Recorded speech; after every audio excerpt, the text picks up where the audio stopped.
অনেক শুভেচ্ছা। কষ্ট করে আমাদের এই বক্তব্যগুলো শোনার জন্য অনেক ধন্যবাদ। তো আমি যেটা বলতে চাচ্ছি সেটা হচ্ছে যে স্যার অনেক মূল্যবান কথা বলেছে। সেটা হচ্ছে যে আমাদের যদি টার্গেট ফিল আপ করতে হয়, কোয়ালিটি সম্পন্ন কাজ করতে হয়, প্রথম খেয়াল রাখতে হবে আমাদের যাতে অল্টারটা যত কম করা যায়, অল্টারের পরিমাণ যত কম হবে আমাদের প্রোডাকশন কোয়ালিটি আলটিমেটলি ইমপ্রুভ হবে। এটা ঠিক কিনা?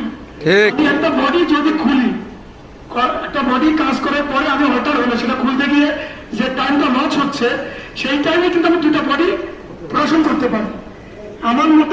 আমার মনে হয় যে আমরা যদি এই থিওরিটা যদি অবলম্বন করি, সবাইকে মনের ভিতরে একটু ঢুকাইতে পারি যে আমাদের অল্টারটা যত কম হবে তাহলে আমাদের পড়াশোনার ক্যাপাসিটিও বাড়বে এবং আমরা আরো, আমি তো এই ব্যাটিতে আল্লাহ আমাকে তৌফিক দিয়েছে, আমি এই যেটা সিএসি ট্রেনিং করে আসছি, আসার পরে অনেকটা ইমপ্রুভ হয়েছে কিছু কিছু জায়গায়।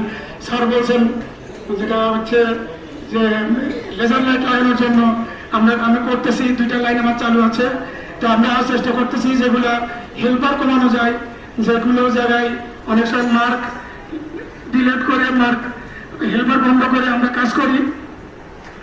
যেহেতু এখন কম্পিটিশন মার্কেট হয়ে গেছে, একসময় আগে অনেক হেল্পার ছিল। আমি এই আরমানাতে এসে আমি এক লাইনে 95 জন লোক পাইছিলাম, 95, 105, লাস্ট 105 একটা লাইনে লোক পাইছিলাম। সেখান থেকে আস্তে আস্তে কমতে কমতে এখন আমরা 75-এ আসছি। 105 লাইনে অনেকে যারা পুরাতন জানে আমি 95 থেকে 105 পর্যন্ত লোক পাইছি হেল্পার আর কাঠের টুলের জন্য রাস্তায় হাঁটতে পারতাম না লাইনের ভিতরে। এরকম অনেক জায়গা দেখছি আমি। তো সেটার থেকে আমরা অনেকটা